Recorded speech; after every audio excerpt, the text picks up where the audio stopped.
नमस्कार, फिर पैसा बोलता में आपका स्वागत है। मैं आनंद श्रीनिवासन। आज रविवार है, आपका सवाल का जवाब देने का समय आ गया। आज हमारे साथ विष्णु हैं, वो अंग्रेजी में सवाल पूछेंगे, मैं हिंदी में जवाब दूंगा। Namaste, sir. नमस्ते। Namaste.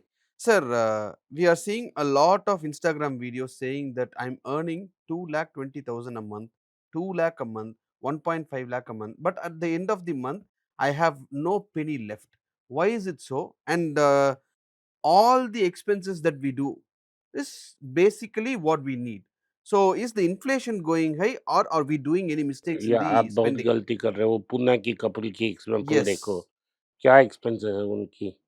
The first expense she says is like 1.1 lakh as EMI, okay, दूसरा expense. and she pays 28,000 rupees for rent that she is living now. Then आप घर भी करो दोगे Hmm. 1,10,000 देके, और 28,000 रेंट भी दोगे, सो 1,40,000 खुद ही खर्च कर लोगे। Obviously, sir, if the builder is actually building the house, if I start paying the EMI earlier, it will भैया be easier for me to close the loan, right? भैया आपके पास पैसा हो तो कर सकते हो ना।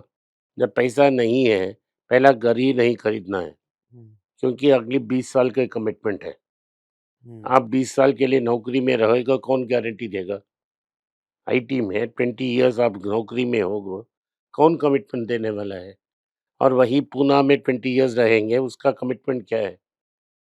आप ट्रांसफर हो सकते हैं, बैंगलोर जा सकते हो, दिल्ली जा सकते हो, चेन्नई आ सकते हो, हैदराबाद जा सकते हो, फॉरेन जा सकते हो। क्या गारंटी है कि 20 इयर्स वहीं रहोगे। अगर वो भी हो गया तो रेंट भी देना पड़ेगा Hmm. और ईएमआई भी देना पड़ेगा, राइट। तो अगर आपको घर लेना था, आफ्टर ऑल दीज फैक्टर्स, एक फुली बिल्ट अप हाउस को खरीदते, जब घर में आप चेक इन कर सकते हो, ताकि वो 30,000 भी बच सकता। लेकिन कौन बेवकूफ़ इतना है Hmm. कि घर का सैलरी का 60% एक हाउसिंग लोन और कार लोन में स्पेंड करेगा। ऑब्वियसली, सो जब आपका सैलरी एक्सपेंड होगा, आप ऐसा गलती करते रहोगे। Okay. If at all, for this interest rate that we have as of now. मैं बोल रहा हूँ भैया, आप सोच लो, मैं बोल रहा हूँ, Hmm. पिछले 5 साल में आप कैलकुलेट कर लो Hmm. और करो कि हर महीने Hmm. 1,10,000 के बदले वो गोल्ड खरीदती, तो एवरेज गोल्ड दाम 5,000 का होता, Yes. तो आपके पास 400-500 ग्राम का गोल्ड होता। Hmm. अगर आपके पास 500 ग्राम गोल्ड है, Hmm. तो 10,000 रुपया का 1 ग्राम हो गया आज। Hmm. तो आपका कितना पैसा हो गया? 10,000 का Probably 500 50 grams. लैक्स प्रॉफिट में है। Hmm. 50 लैक्स बेचो, खरीद लो ना। Sir, the EMI is 1.1 lakh. 1 crore है ना यार, 500 ग्राम का। 1 crore home loan alone. अगर आपने होम लोन नहीं लिया, आपने सिर्फ़ उसको यूज़ करके गोल्ड खरीदा पिछले 5 साल में, आपके पास 600 ग्राम होगा भैया। 600 ग्राम के इंटू 15,000 इज़ हाउ मच? बोलो ना, 9 करोड़ है। बस 1 केजी आज 1.5 करोड़ है। सो 600 grams is 90 lakhs. 90 lakhs it is, 90 not लै 9 crore. 9 करोड़ नहीं है, 90 लाख है। Hmm. तो अगर आपने 90 लाख को बेच दिया होता, आपको सिर्फ़ 10 लाख का होम लोन होता ना। Got it, sir. Okay. But लेकिन उस समय में आप गोल्ड को बेच के घर नहीं लगाओगे, Hmm. क्योंकि घर का दाम वहीं रहेगा और 10 साल में गोल्ड 25,000 तक चला जाएगा। Okay, sir. So, as of now, if I go to a bank, I see a lot of posters pasted in the wall saying we have the second-hand houses to be sold. It is of half the rate or 60% of original rate is what they say. Is it advisable? You can buy provided, दो आप खरीद सकते हैं 2 condition में। Hmm. आप sure हो कि अगले 20 साल वही सिटी में रहोगे। Hmm. दूसरी चीज़, आपके पास कैश है, बैंक लोन नहीं लेंगे, Hmm. क्योंकि 20 इयर्स लेटर आपका आमदनी क्या होगा वो किसी को भी पता नहीं, क्योंकि वर्ल्ड इज़ अनसर्टेन, अब नौकरी चला जा सकती है। तीसरी बात, अगर आपने कैश के में देके हाउस खरीद लिया और अंदर चला गए, अगर आपका नौकरी चला गया, आपके पास और पैसा होना चाहिए सर्वाइव करने के लिए। Okay. लेकिन भारत में क्या होती है, पैसे घर के लिए सारा पैसा इकट्ठा करके उसे डालते हो। Okay, sir. इस टाइम में जो इकोनॉमी में है, स्ट्रेच करके सारा पैसा इकोनॉमी में घर में डालना बहुत बड़ा गलती होगा। Okay. Sir, foreign institutional investors are actually pulling out the cash from Indian markets.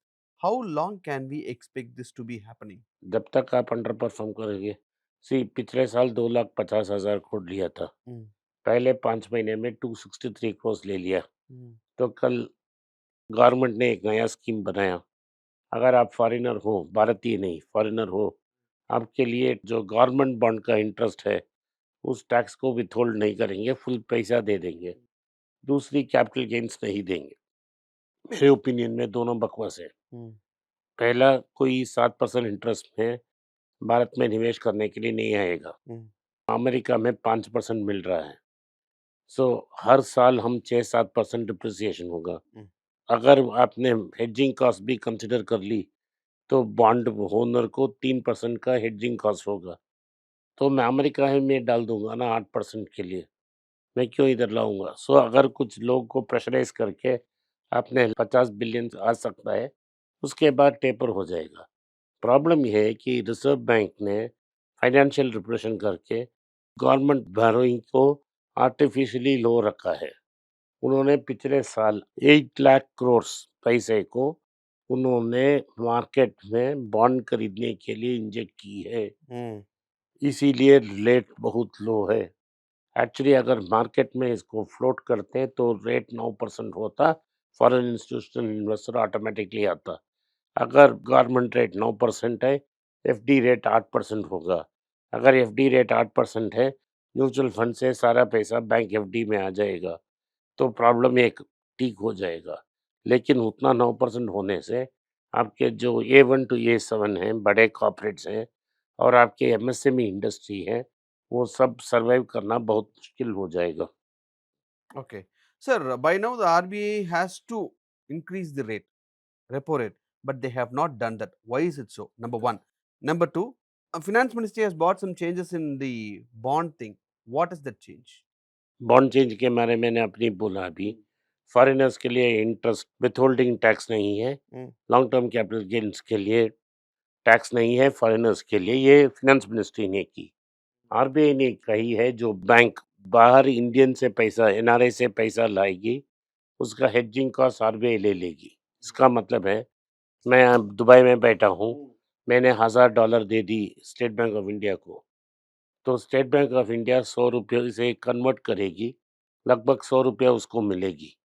3 साल बाद अगर वापस देना है, तो उसे 120 $1 में देना है। mm, सो जो 20 रुपीज़ का नुकसान हो रहा है, वो स्टेट बैंक अभी भरपाई नहीं करेगी, रिज़र्व बैंक भरपाई करेगी। सो इससे क्या हुआ कि एक hedging cost is given by government. तो इसके कारण एनआरआई डिपॉज़िट्स भारत में जल्दी आ सकती है, ये पॉजिटिव डेवलपमेंट है। लेकिन ये मार्केट को मूव नहीं करेगी। अगर आपने मार्केट को मूव नहीं किया, तो प्रेशर और बढ़ेगा। कल रात 5% गिरा था अमेरिका में नैस्डैक। mm. आपकी इंडेक्स 23,300 है। अगर वही 5% इधर गिरी और आपकी म्यूचुअल फंड से एंटर नहीं की, तो ये 1000 पॉइंट्स नीचे चला जाएगा। तो और प्रेशर हो जाएगा मार्केट पे। Okay, sir. Okay. Thank you for giving explanation for all the questions. अगर आप हमें संपर्क करना चाहते हैं, तो आप नीचे दिए ईमेल एड्रेस में आपको हमें मेल लिख सकते हैं। मेरा टीम आपसे संपर्क करेगा। आपने इस पॉडकास्ट को सुना, इसके लिए मैं आपका आभारी हूँ। हो सके तो वीडियो को लाइक कीजिए, चैनल को सब्सक्राइब कीजिए और बेल नोटिफिकेशन दबाएँ। इस वीडियो को अपने दोस्त और रिश्तेदार के पास भेजें और उन्हें देखने की आग्रह करें। नमस्कार, धन्यवाद, जय हिंद। अगर आप मुझसे संपर्क करना चाहते हैं, नीचे दिए गए ईमेल में मेल भेजें। मेरी टीम आपके साथ संपर्क करेगी और मदद भी करेगी।